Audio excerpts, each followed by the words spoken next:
जय हिंद दोस्तों। 20 नवंबर 2024 के करंट अफेयर्स का पहला और इम्पॉर्टेंट क्वेश्चन है, भारतीय अंतर्राष्ट्रीय फिल्म महोत्सव का 55वां संस्करण कहाँ शुरू हुआ है? आंसर हो जाएगा गोवा में। तो दोस्तों, भारतीय अंतर्राष्ट्रीय फिल्म महोत्सव या international film festival of India या फिर इसे शॉर्ट में इफ्फी भी बोला जाता है, इसका 55वां संस्करण 20 से 28 नवंबर 2024 तक आयोजित किया जाएगा और इसका आयोजन कहाँ किया जाएगा? गोवा में। इस महोत्सव के दौरान 81 देशों की 180 इंटरनेशनल फिल्में दिखाई जाएंगी और इस वर्ष ऑस्ट्रेलिया को फोकस देश के रूप में चुना गया है। तो ये क्वेश्चन आपके एग्जाम में भी पूछा जा सकता है कि international film festival of India 2024 का फोकस देश कौन था? तो आपको याद रखना होगा, ऑस्ट्रेलिया फोकस देश था।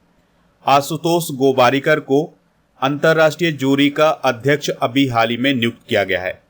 दोस्तों, शेखर कपूर को इफ्फी के 55वें और 56वें संस्करण के लिए महोत्सव निदेशक नियुक्त किया गया है। तो ये सारी इंफॉर्मेशन आप नोट करते जाइएगा। ऑस्ट्रेलियाई फिल्म निर्माता हैं फिलिप नॉइस, तो उन्हें इसी फेस्टिवल के दौरान सत्यजीत रे लाइफ टाइम अचीवमेंट अवार्ड 2024 से सम्मानित किया जाएगा। अगर आपसे सवाल पूछा जाए कि international film festival of India की स्थापना कब हुई थी, तो साल 1952 में हुई थी। इसका आयोजन राष्ट्रीय फिल्म विकास निगम, सूचना और प्रसारण मंत्रालय जो कि भारत सरकार का है और इंटरटेनमेंट सोसाइटी ऑफ गोवा, इनके द्वारा किया जाता है। आप इस पूरे लेक्चर को बहुत ही ध्यान से लास्ट तक देखिएगा। लास्ट में आपसे एक क्वेश्चन पूछा जाएगा जिसका आंसर कमेंट बॉक्स में देना है। अगर आप चैनल पर पहली बार आए हैं तो चैनल को सब्सक्राइब कर लें, बेल आइकन भी दबा लें जिससे आपको समय पर सबसे पहले नोटिफिकेशन मिल सकेगा। जो लोग हमसे नए जुड़ रहे हैं उनके लिए बता दें कि आप स्टडी करके ऐप को इंस्टॉल कर लें। इसका लिंक डिस्क्रिप्शन बॉक्स में दिया गया है। तो जैसे ही ऐप पर आप ई बुक वाले सेक्शन पर जाएंगे, आपको हर महीने की ई बुक मिल जाएगी, हिंदी इंग्लिश दोनों मीडियम में। तो इसको आप वहां से प्राप्त कर सकते हैं। डिस्कस करते हैं नेक्स्ट क्वेश्चन जो कि काफी इंपॉर्टेंट है। भारत के नए नियंत्रक एवं महालेखा परीक्षक कौन बने हैं? आंसर हो जाएगा के संजय मूर्ति। तो दोस्तों, के संजय मूर्ति को भारत का नियंत्रक एवं महालेखा परीक्षक यानी comptroller and auditor general of India या CAG नियुक्त किया गया है। के संजय मूर्ति वर्तमान में शिक्षा मंत्रालय के उच्च शिक्षा विभाग के सचिव के रूप में काम कर रहे थे, लेकिन अब वो CAG के रूप में काम करेंगे। दोस्तों, उन्होंने CAG के रूप में गिरीश चंद्र मुर्मू का स्थान लिया है। गिरीश चंद्र मुर्मू को अगस्त 2020 में CAG नियुक्त किया गया था। CAG के बारे में कुछ बेसिक जानकारी डिस्कस करते हैं। तो दोस्तों, यह भारतीय लेखा परीक्षा और लेखा विभाग का प्रमुख होता है और सार्वजनिक क्षेत्र का प्रमुख संरक्षक होता है। भारतीय संविधान का अनुच्छेद 148 CAG की नियुक्ति, शपथ और सेवा की शर्तों से संबंधित है। CAG की नियुक्ति राष्ट्रपति के द्वारा की जाती है। कार्यकाल होता है इसका 6 वर्ष का या 65 वर्ष की उम्र का। यह एक स्वतंत्र संस्था है जो सरकार और उसकी एजेंसियों के खातों का ऑडिट करती है और केंद्र और राज्यों की वित्तीय प्रणाली को भी नियंत्रित कौन करता है? CAG करता है। भारत के पहले CAG कौन थे? V नरहरि राव। तो ये सारी जानकारी आप नोट कर लें। कुछ महत्वपूर्ण नियुक्तियां डिस्कस करते हैं। तो भारत के मुख्य न्यायाधीश कौन है? Sanjiv Khanna. Attorney general of India कौन है? R Venkat Ramani. Solicitor general of India कौन है? तुषार मेहता। राष्ट्रीय हरित न्यायाधिकरण यानी NGT के अध्यक्ष कौन है? प्रकाश श्रीवास्तव। महालेखा महानियंत्रक कौन है? SS दुबे। कैबिनेट सचिव हैं TB सोमनाथन। प्रधानमंत्री के सलाहकार हैं अमित खरे और तरुण कपूर। प्रधानमंत्री के प्रधान सचिव हैं PK मिश्रा। रक्षा वित्त सचिव हैं गार्गी कोल और विदेश सचिव हैं विक्रम मिश्री। तो ये सारी नियुक्तियां आप नोट कर लें। नेक्स्ट क्वेश्चन है, किस देश के मतदाताओं ने जनमत संग्रह से नए संविधान को मंजूरी दी है? आंसर हो जाएगा गैबोन। तो गैबोन देश में 2023 से सेना का शासन है। तो इन्हीं सैन्य शासकों के द्वारा एक नया संविधान प्रस्तावित किया गया था जिस पर मतदाताओं की वोटिंग हुई है। तो 91.8% मतदाताओं ने इस नए संविधान के पक्ष में मंजूरी दी है, यानी कि अब गैबोन में एक नया संविधान आया है। अब ये जो नया संविधान आया है इसमें राष्ट्रपति पद पर 2 कार्यकाल की सीमा तय की गई है, यानी कि एक व्यक्ति 2 कार्यकाल तक राष्ट्रपति रह सकता है। इसी प्रकार से राष्ट्रपति का जो कार्यकाल है वो 5 वर्ष से बढ़ाकर 7 वर्ष कर दिया गया है, यानी कि अब एक राष्ट्रपति 7 साल तक रह सकता है। नए संविधान में जो प्रधानमंत्री का पद था वो भी समाप्त कर दिया गया है।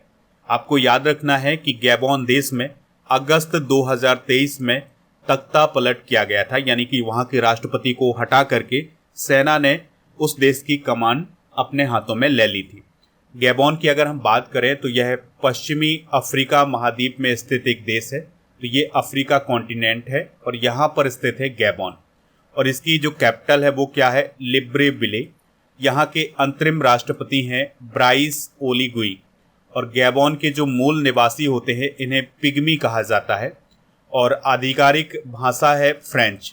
गैबोन जो है वो पेट्रोलियम निर्यातक देशों के संगठन यानी ओपेक का एक मेंबर भी है। इस पॉइंट को भी आप नोट कर लें। अगला क्वेश्चन है, टाटा स्टील शतरंज इंडिया विल्टज प्रतियोगिता किसने जीती है?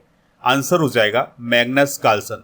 तो नॉर्वे देश के मैग्नस कार्लसन ने टाटा स्टील शतरंज इंडिया विल्टज प्रतियोगिता 2024 जीती है। तो कोलकाता में आयोजित की गई टाटा स्टील शतरंज इंडिया टूर्नामेंट में मैग्नस कार्लसन ने जीत हासिल की है। उन्होंने फाइनल राउंड में विदित गुजराती को हरा करके यह प्रतियोगिता जीती है। कार्लसन ने इससे पहले इस प्रतियोगिता को 2019 में जीता था। भारत के अर्जुन एरिगेसी ने इस प्रतियोगिता में तीसरा स्थान हासिल किया है और आर प्रज्ञानंदा ने चौथा और विदित गुजराती ने 5वां स्थान हासिल किया है। कुछ इंपॉर्टेंट करेंट अफेयर्स डिस्कस करते हैं। तो चेन्नई ग्रैंड मास्टर्स 2024 का खिताब अरविंद चिदम्बरम ने जीता है। चेन्नई ग्रैंड मास्टर्स 2024 का चैलेंजर्स खिताब बी प्रणम ने जीता है। अर्जुन एरिगेसी शतरंज की लाइव रेटिंग में दुनिया के दूसरे नंबर पर पहुंच गए हैं। भारत के सबसे कम उम्र के शतरंज खिलाड़ी कौन बने हैं? अनीश सरकार, जो कि 3 वर्ष की आयु में भारत के शतरंज खिलाड़ी बन गए हैं। 2024 के शतरंज ओलंपियाड में भारत ने पुरुष और महिला वर्ग में गोल्ड मेडल जीता है। नॉर्वे के मैग्नस कार्लसन ने नॉर्वे शतरंज 2024 टूर्नामेंट जीता है। इसके अलावा भारत के 85वें शतरंज ग्रैंड मास्टर कौन बने हैं? पी श्याम निखिल।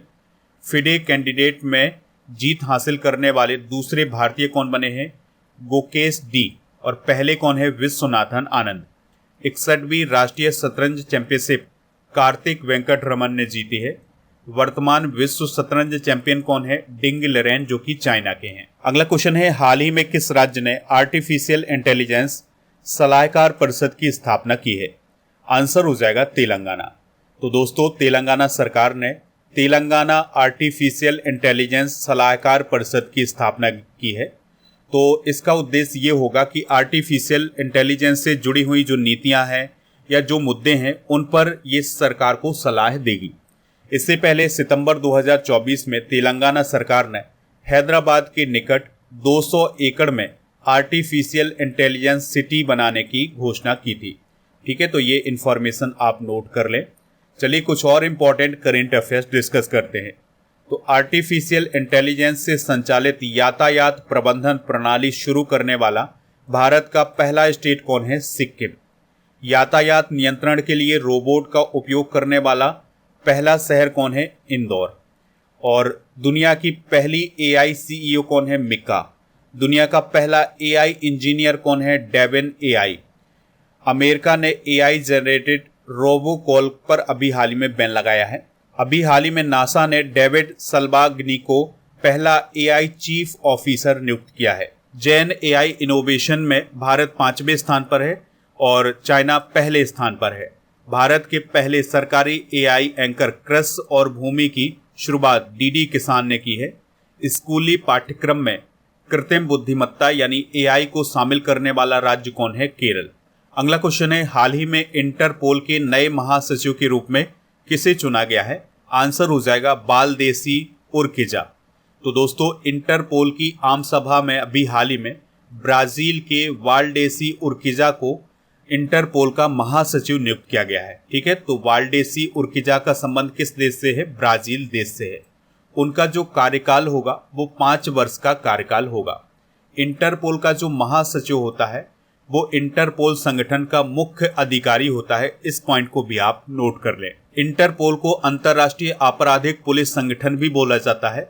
इसकी स्थापना 1923 में हुई थी और यह इंटरनेशनल ऑर्गेनाइजेशन है। इसका मकसद है या इसका उद्देश्य है दुनिया भर में जो पुलिस है उसके बीच सहयोग बढ़ाना और अपराधों को नियंत्रित करना।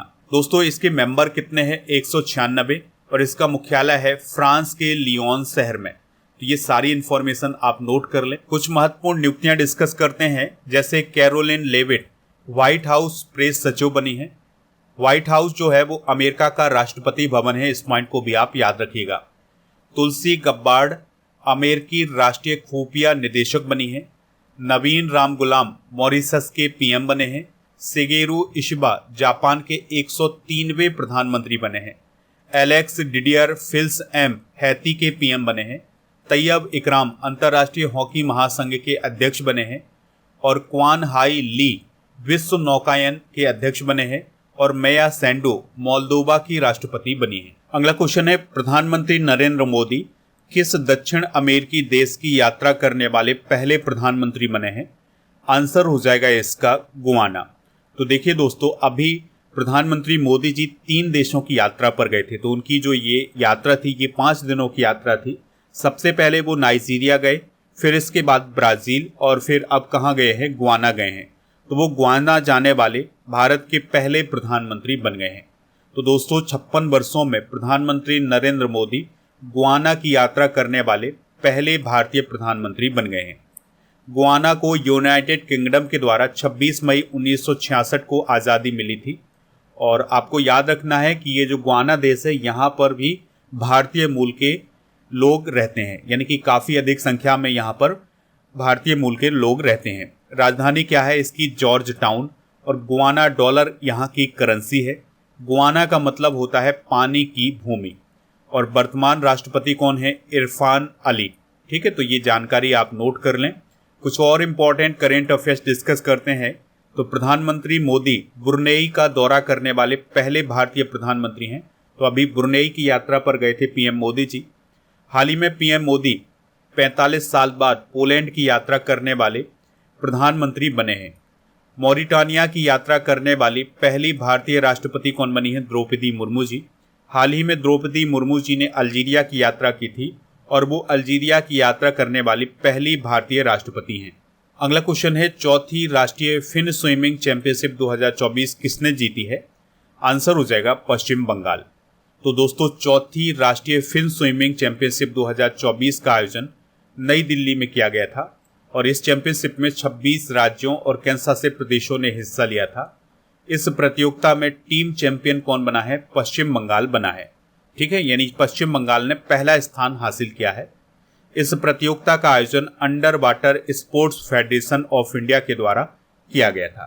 तो यह स्विमिंग से संबंधित एक प्रतियोगिता थी, इस बात को भी आप नोट कर लें।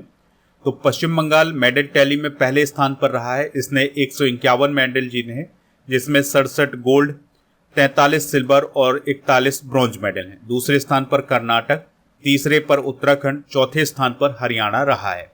अगला क्वेश्चन है, वैश्विक मृदा सम्मेलन या ग्लोबल सोइल कॉन्फ्रेंस। अगला क्वेश्चन है, वैश्विक मृदा सम्मेलन 2024 कहाँ आयोजित किया गया है? आंसर हो जाएगा इसका नई दिल्ली में। तो दोस्तों नई दिल्ली में 19 से 22 नवंबर 2024 तक वैश्विक मृदा सम्मेलन आयोजित किया जाएगा।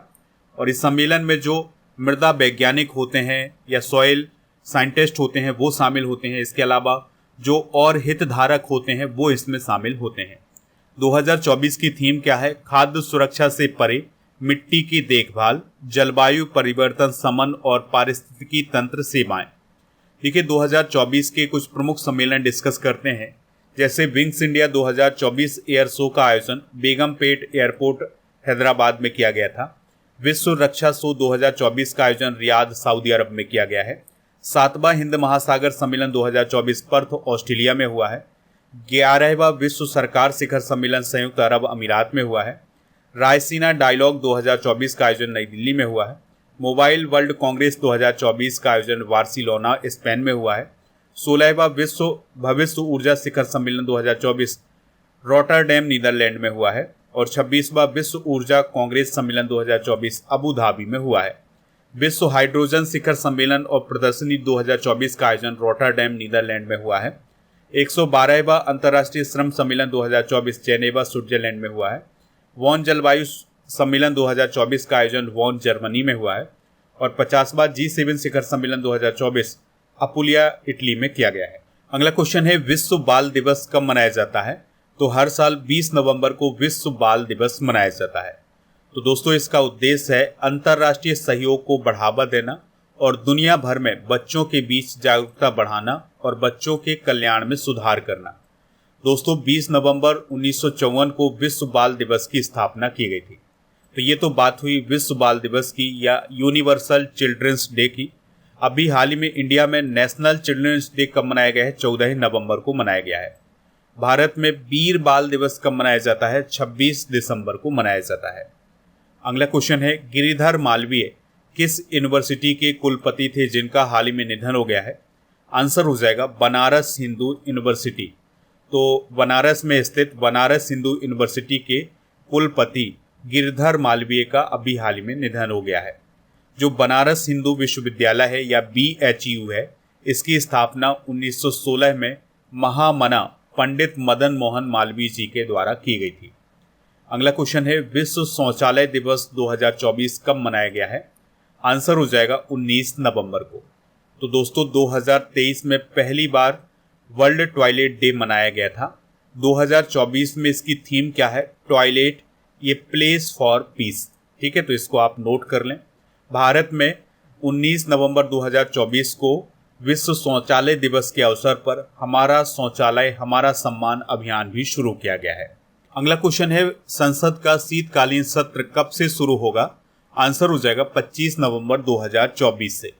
तो भारतीय संसद में आमतौर पर एक वर्ष में 3 सत्र आयोजित किए जाते हैं। तो पहला सत्र होता है बजट सत्र, जिसमें बजट पर चर्चा की जाती है। ये फरवरी से मई के बीच में होता है। दूसरा सत्र होता है मानसून सत्र, जो कि जुलाई से सितंबर के बीच में होता है। तीसरा होता है शीतकालीन सत्र, जो कि नवंबर से मध्य दिसंबर तक आयोजित किया जाता है। दोस्तों संसद के सत्र को बुलाने या आहूत करने का अधिकार किसके पास है?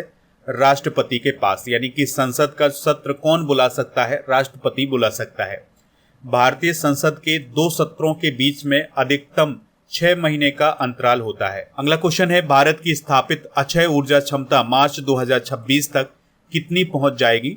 250 गीगावाट। तो दोस्तों अक्षय ऊर्जा क्या होती है, इस बात को हम जान लेते हैं। तो प्राकृतिक स्रोतों से प्राप्त होने वाली जो एनर्जी होती है उसे हम अक्षय ऊर्जा बोलते हैं। जैसे सूर्य से प्राप्त होने वाली एनर्जी, वाटर से प्राप्त होने वाली एनर्जी और पवन या ज्वार भाटा या भूताप से प्राप्त होने वाली जो एनर्जी होती है उसे हम अक्षय ऊर्जा बोलते हैं। भारत के नवीन और नवीकरणीय ऊर्जा मंत्री कौन है? प्रहलाद जोशी जी। इस पॉइंट को भी आप याद रखिएगा। अगला क्वेश्चन है, सुप्रीम कोर्ट ने कहा ग्रैब 4 प्रतिबंध लागू करने के लिए कहा है? आंसर हो जाएगा दिल्ली NCR। तो दिल्ली NCR में काफ़ी प्रदूषण फैला हुआ है, तो इसी को देखते हुए सुप्रीम कोर्ट ने यहाँ पर ग्रैब 4 प्रतिबंध लागू करने के लिए कहा है। दिल्ली NCR के अंतर्गत उत्तर प्रदेश के कुछ जिले आते हैं, राजस्थान के कुछ जिले, हरियाणा के कुछ जिले और दिल्ली तो पूरा ही आता है। ठीक है, तो ये पूरा मिलकर के दिल्ली NCR कहलाता है। तो ग्रैब का मतलब होता है ग्रेडेड रिस्पॉन्स एक्शन प्लान। तो जब भी ग्रैब 4 कहीं पर लागू होता है तो उसमें क्या होता है कि जो बड़े ट्रक होते हैं या लोडर होते हैं उनको शहर के अंदर प्रवेश नहीं करने दिया जाता है और शहर के अंदर निर्माण या तोड़फोड़ के कार्य नहीं होते हैं।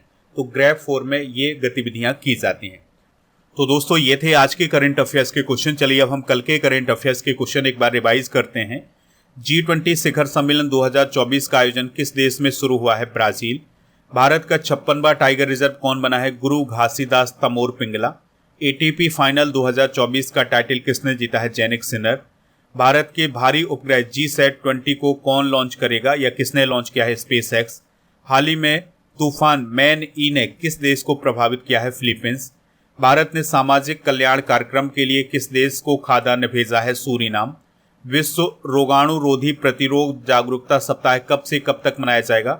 18 से 24 नवंबर के बीच में। वोलोंगोंग विश्वविद्यालय का संबंध किस देश से है जिसने गुजरात के गिफ्ट सिटी में अपना कैंपस शुरू किया है? ऑस्ट्रेलिया। IFFI 2024 के लिए अंतर्राष्ट्रीय जूरी के अध्यक्ष कौन बने हैं? Ashutosh Gowariker. Know your medicine app किसने लॉन्च किया है? डॉक्टर मनसुख मंडाविया ने। जीटी ओपन में महिलाओं की कंपाउंड स्पर्धा में ज्योति सुरेखा वेनम ने कौन सा मेडल जीता है? गोल्ड।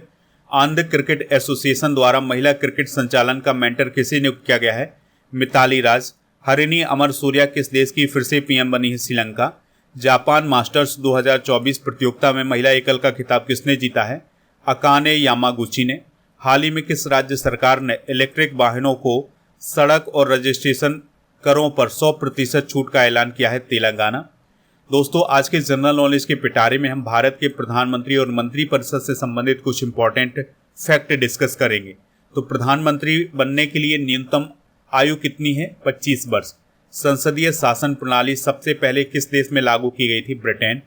और भारत के प्रधानमंत्री की नियुक्ति कौन करता है? राष्ट्रपति। योजना आयोग, जिसे अब नीति आयोग बोला जाता है, उसके अध्यक्ष कौन होते हैं? Prime minister. दोस्तों, संघीय मंत्रिमंडल की बैठक की अध्यक्षता कौन करता है? Prime minister. प्रधानमंत्री का कार्यकाल कितना होता है? 5 वर्ष का। प्रधानमंत्री पद से त्यागपत्र देने वाले भारत के पहले प्रधानमंत्री कौन थे? मोरारजी देसाई। सबसे अधिक समय तक पीएम रहने वाले व्यक्ति कौन है? जवाहरलाल नेहरू। और भारतीय संविधान के अनुसार तथ्यात्मक संप्रभुता किस व्यक्ति में निहित होती है? प्रधानमंत्री। और भारत के पहले प्रधानमंत्री कौन थे? जवाहरलाल नेहरू। कितने प्रधानमंत्रियों की मौत अपने पद पर रहते हुए हुई है? 3। प्रधानमंत्री को पद की शपथ कौन दिलाता है? प्रेसिडेंट। वह कौन प्रधानमंत्री हैं जिसने एक बार अपने पद से हटने के बाद दोबारा पीएम का पद संभाला था? इंदिरा गांधी। दोस्तों, अक्टूबर 2024 के करंट अफेयर्स को भी रिवाइज कर लेते हैं। तो किस राज्य का मदरसा बोर्ड संस्कृत को अनिवार्य विषय के रूप में लागू करेगा? उत्तराखंड। अदिति आनंद ने V&A इलस्ट्रेशन पुरस्कार 2024 प्राप्त किया है। उनका रिलेशन किस स्टेट से है? हरियाणा। किस राज्य के सभी आवासीय स्कूलों का नाम बदलकर महर्षि वाल्मीकि के नाम पर रखा गया है? कर्नाटक। JSW स्पोर्ट्स के क्रिकेट निदेशक कौन बने हैं? सौरव गांगुली। भारत ने किस देश को हेमोडायलिसिस मशीनें भेजी हैं? Papua New Guinea. उत्तर कोरिया ने अपने संविधान में किस देश को शत्रुतापूर्ण राज्य बताया है? दक्षिण कोरिया। भारत तुर्की मैत्रीय संघ की स्थापना कहाँ की गई है? हैदराबाद। ISSF विश्व कप फाइनल 2024 में भारत ने कुल कितने मेडल जीते हैं? 4।